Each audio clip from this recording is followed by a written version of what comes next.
50 Shades Freed, good news for Dakota Johnson, but not for Jamie Dornan. 50 Shades Freed is in cinemas tomorrow, and as with the rest of the franchise, it's been utterly slammed by critics.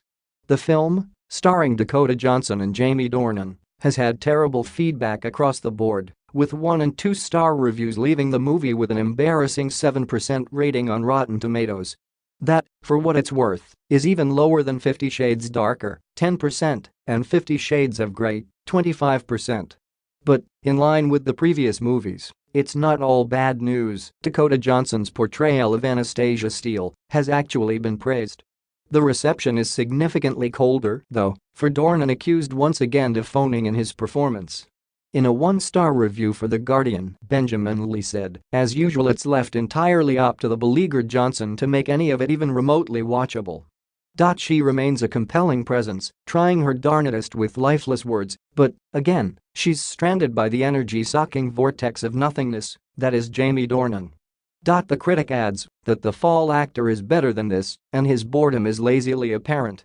The Telegraph's Robbie Collin agreed. "Johnson comes out of it much better, but then she always does. The actress finds space between the twaddle to serve up some steaming hot eye rolls you can't imagine were too difficult to muster up."